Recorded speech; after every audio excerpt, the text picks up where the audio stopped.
Oke Pak John, boleh kita mulai? Oke ya. Jadi gini Bang, pada kali ini kan gini Bang, yang ingin saya bahas bareng, tak diskusikan bareng. MUI itu kan kemarin bahas bahwa minta agar pinjol itu dihapus Bang, karena banyak mudorotnya dalam artian itu lebih banyak apa ya, keburukannya lah. Jadi seperti seperti apa ya, seperti masalah bunga, jatuh tempo, nah kayak gitu, yang itu apa ya, bikin nggak karu-karuan Bang. Nah, terus kemudian di sisi lain, pinjol itu kan hanya kebanyakan untuk apa ya, untuk masyarakat ke bawah Bang gitu loh. Nah, Iya benar. kemudian juga kemarin di survei lewat Kumparan kalau nggak salah di polling itu sebagian besar itu 91,68% itulah 90% itu menyatakan setuju. Nah, kemudian kira-kira kalau menurut Bang Medi bagaimana nih dengan penutupan pinjol itu ini? Iya, iya, iya. Oke, jadi mengenai info dari MUI ya. Jadi Majelis Ulama Islam dia berencana ingin menutup pinjol gitu ya. Jadi mungkin dari pola semangat dia kita acungkan jempol dua juga lah gitu kan.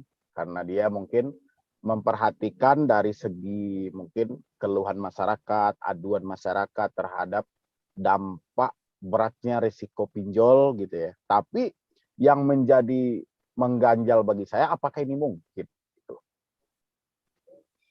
Karena yang ya oke lah karena mungkin sudah ada suatu niat aja mungkin sudah dicatat ya sama malaikat ya karena itu Ya, namanya MUI mengatasi riba ya oke tapi ini apakah mungkin gitu loh. Jadi kalau pendapat hmm, saya sangat setuju kalau memang ini bisa terjadi, bisa di kayak mana? Bisa diloloskan lah gitu ya. ya, Istilahnya memang benar-benar terjadi, MUI benar-benar menutup. Kita nggak harus juga lah ditutup. Minimal mekanisme dari pinjol ini berubah. Yang menjadi keberatan itu kan sebenarnya dari pola penagihan sampai detik ini kan pola penagihan. Meskipun nggak mereka tutup, juga nggak ada masalah, tapi pola mereka itu dirubah gitu. Yang benar-benar bisa dirasakan dari masyarakat, bisa dirasakan manfaatnya dari kaum-kaum di bawah gitu. Karena seperti kata Pak Jun tadi, yang meminjam memang rata-rata orang kelas bawah gitu loh. Jadi mohon maaf betul. ya buat teman-teman semua ya. Jadi memang kebanyakan kebutuhan pokok gitu loh. Duit 300, 500, sejuta, kira-kira buat apa gitu. Hmm. Jadi memang kalau memang MUI ingin menutup semua pinjol, saya sangat setuju. Tapi mungkin nggak gitu loh. Kalau Apa kami di mungkin gitu bawah, Bang ya? ya iya, apa mungkin gitu. Karena menengok besarnya bahkan sampai BLT melalui pinjol ya kan. Hah? Karena kita hidup di dunia yang serba online gitu loh. Ya, Ya kalau menurut saya sih kurang lebih kayak gitu Pak Jun gitu loh. Kalau mungkin saya sangat setuju banget gitu.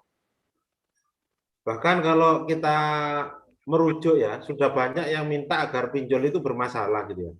Kalau kita Ya benar. lihat-lihat ke belakang, tapi sampai sekarang ya tetap seperti itu Bang. Terus gini Bang, kalau menurut Bang Ya. Medi ke depannya ini pinjol ini makan rame atau enggak Bang kira-kira? Dalam dunia terutama Kalau masa pandemi kayak gini. ya, ya.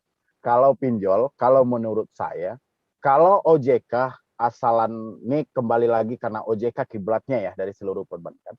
Kalau OJK tidak memeriksa kesehatan satu persatu dari setiap calon-calon peserta yang ingin jadi partner mereka, kemungkinan akan banyak. Karena kita tengokin sekarang aja sudah lebih dari 100 pinjol yang sudah terdaftar. Dan ada sekian puluh pinjol yang sudah terverifikasi. Dan OJK tidak pernah meninjau kebenaran dari resiko-resiko yang ditemukan oleh masyarakat di lapangan. OJK hanya menerima pembenaran sesaat.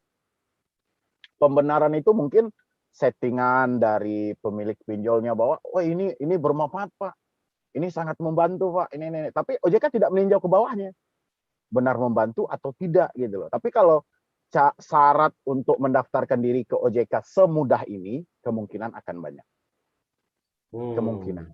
Karena tindak tegas secara langsung itu saya tidak menemukan gitu loh. Jadi meskipun kemarin ini mohon maaf ya Pak Jun ya. Jadi meskipun kemarin ada dari pinjol ilegal kan sudah ditangkap ya sama Divisi Humas Polri gitu ya. Setelah ditangkap, kelanjutan prosesnya itu bagaimana gitu. Kan nggak ada lagi, kan cuma sebatas ditangkap kan. Kelanjutan proses itu bagaimana gitu loh. Misalnya debt collector yang sudah kami tangkap, contoh yang kayak di Jakarta Utara, itu semuanya sudah masuk sel dengan tuntutan sekian. Pasti itu akan menjadi sebuah gambaran bagi debt collector yang akan melakukan aksi buat berikutnya. Tapi kalau cuma sebatas ditangkap, habis itu beritanya viral, habis viral beritanya hilang, percuma juga. Kalau asumsi saya gitu. Berarti tidak ada ya, kelanjutan. Dari mata Pak Jun lah, selaku orang yang ngerti hukum gitu. Kayak mana coba kan, habis diumumkan, ini pinjol sudah ditangkap gitu kan. Debt collectornya gini, jumpa fair kan, ini segala macam. Kelanjutannya bagaimana? Karena kita udah capek dengan hal yang seperti itu. Kita butuh kelanjutan dari berita ini kayak mana. Misalnya 5 orang itu yang bertanggung jawab sudah kita penjara dengan vonis sekian tahun. Kasus yang paling pertama itu kan di Jakarta Utara. Ya. Yang paling pertama. Nah, bagaimana kelanjutannya? Kan nggak ada sampai sekarang. Kelanjutan dari kisah itu. Kalau saya sih Bang Medi. Ya. Jadi kalau menurut saya gini, ini Bang Medi ngasih saya PR lagi nih. Jadi memang gini Bang Medi. Iya benar. Kemarin itu dari kita itu kan ada yang ditangkap. Kebetulan saya juga ada media Surya Nenggala. Kita telusuri pun juga banyak yang tutup mulut gitu ya terkait dengan apa ya, dengan kelanjutan perkara-perkara seperti itu. Nah ini kita jadinya mempertanyakan, ini yang tutup mulut itu teman-teman Bayangkara, ataukah juga tidak mungkin kalau OJK itu tidak tutup mulut juga gitu loh Bang Medi. Bisa jadi kan itu menjadi satu lingkaran gitu loh Bang Medi. Itu menurut saya kok seperti gitu Bang Medi. Iya, kalau saya sih melihat bagus-bagus dari cara kinerja SWI selaku Satgas Waspada Investasi itu bagus banget kinerjanya ya, cepat tanggap. Tapi sama kita ibarat saya nih berjalan ke kampung Pak Jun, misalnya ke Jawa Tengah lah atau Jawa Timur ya, Jawa Timur. Ya. Saya bilang saya sudah sampai di Jawa Timur. Jadi tujuan saya ke Jawa Timur ngapain? Harusnya saya umumin lagi dong. Kalau hanya sebatas saya bilang saya sudah sampai nih di Jawa Timur. Tapi tujuannya nggak jelas gitu loh. Jadi sama juga dengan itu. Ini debt collector sudah kita tangkap. Pemilik dari usaha ini sudah kita tangkap. Efek jerahnya apa? Kan yang jadi PR-nya itu sampai detik ini kan itu gitu loh. Ditambah tiap saat SWI juga mengumumkan sekian banyak pinjol diblokir. Sekian banyak pinjol diblokir. Kan saya sering itu Pak Jun posting di Instagram kan. Saya paling malas itu kalau bahas soal pemblokiran karena nggak ada manfaatnya buat teman-teman yang nonton. Manfaatnya cuma buat saya aja selaku konten kreator, saya dapat monetisasi kan. Manfaatnya bagi mereka nggak ada gitu loh.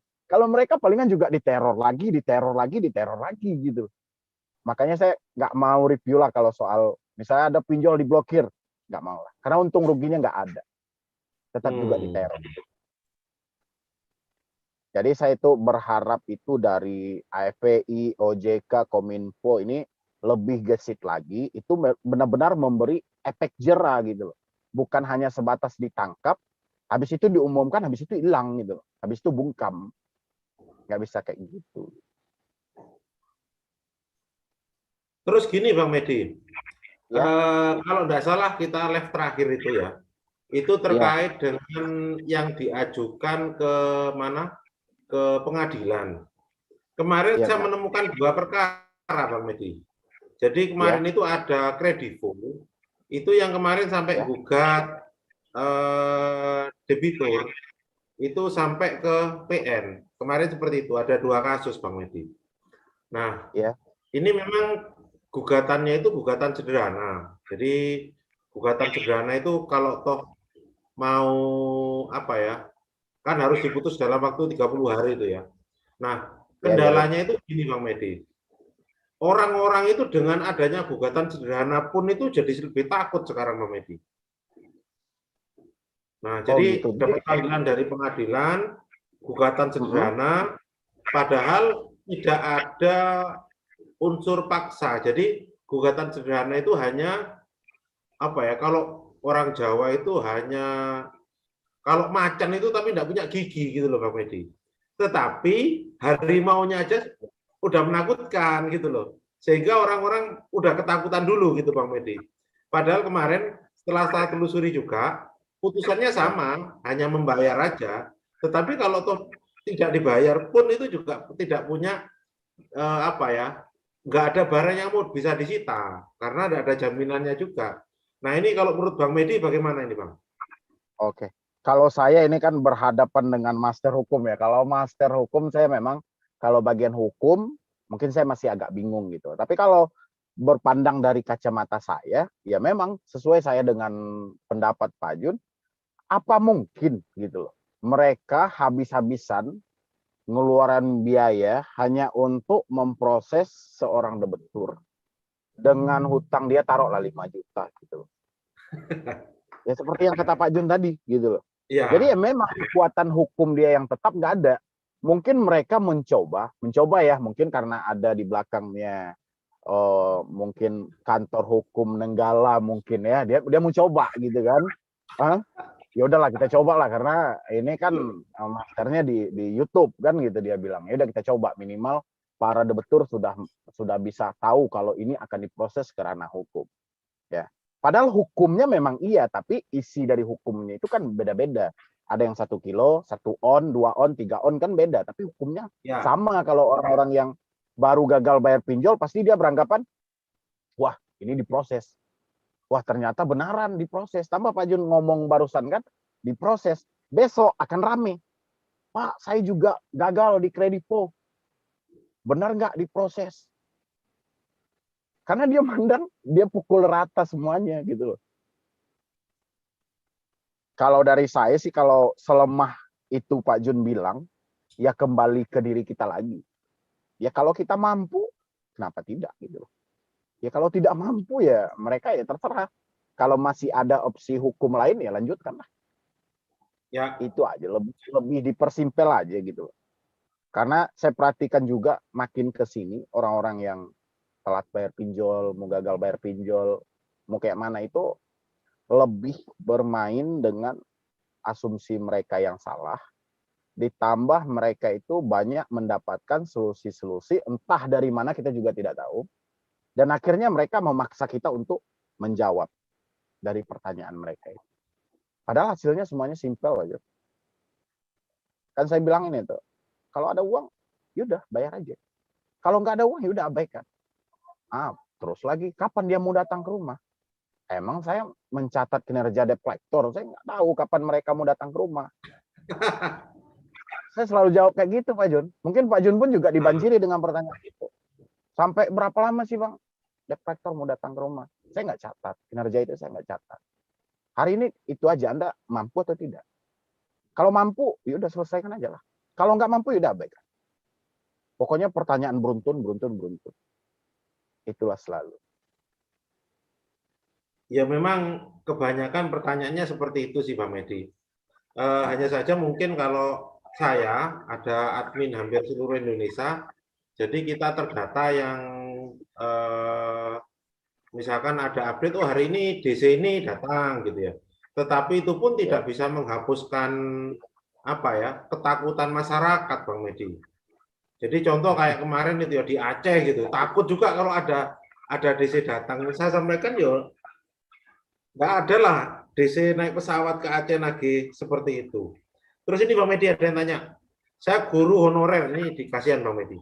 Saya guru honorer siap. di 2 yayasan dan les privat. Saya isi data di pinjol, gaji 8 juta.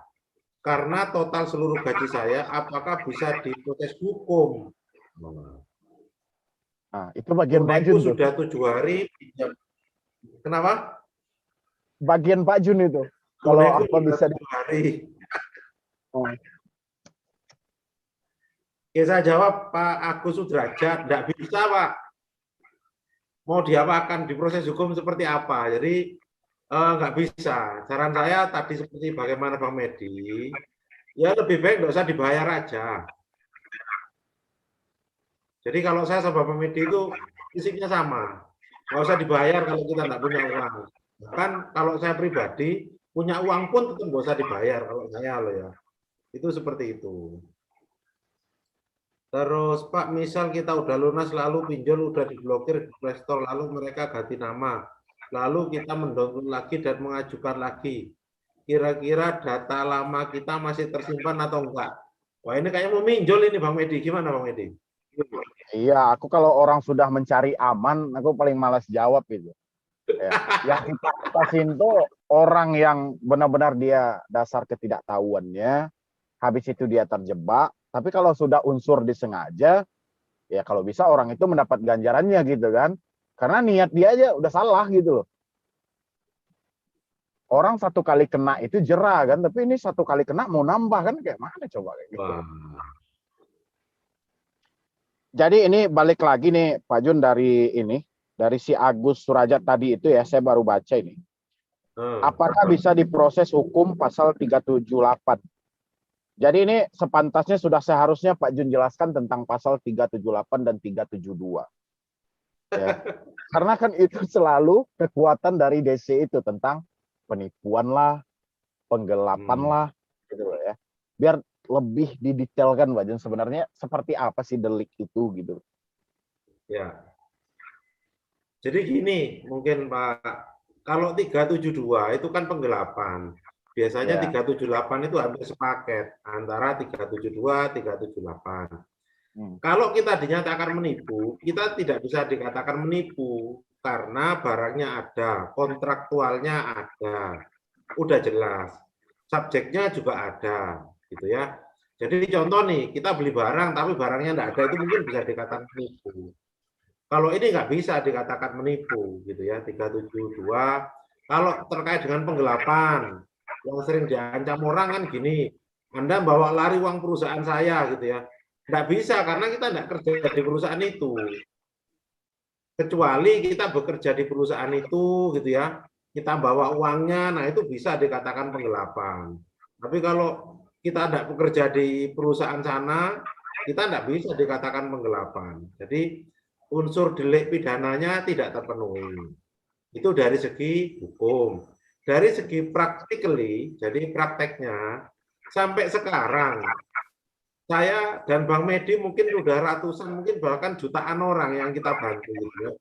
Nggak ada satupun yang dipenjara gara-gara nggak bayar pinjol. Iya benar. Nggak ada. Tapi ini pertanyaannya Pak Jun, apakah bisa diproses hukum pasal 378? Kalau saya jawab bisa. Kalau saya jawab bisa, kalau dia memenuhi unsur dari delik 378 itu. Ya, kalau dia tidak memenuhi itu ya nggak bisa lah. Kalau data dia akurat, semuanya benar, ini dasarnya dari mana lagi kan nggak ada gitu. Tapi kalau dia cuma berbatas tanya, bisa nggak? Saya lebih takutin orang itu, bisa, saya bilang gitu. Kalau dia memenuhi itu, iya nggak Pak Jun? Betul. Memang ada Bang Medi yang kemarin itu diancam karena dia pakai data palsu Bang Medi. Jadi pakai datanya orang, itu kemarin diancam diancam akan dilaporkan penipuan. Tetapi pelapornya yang diminta untuk lapor bukan dari pinjolnya, tetapi yang punya data asli yang mau dipaksa untuk melapor.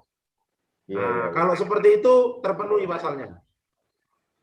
Oh gitu. Itu seperti itu mungkin Pak Medi. Ya. Kalau aku kemarin itu pernah aku tersandung kasus gara-gara di video ini di YouTube ini ya. Nggak usah lah kita sebutin ya nama aplikasinya apa. Dia mengataskan ada nama 3.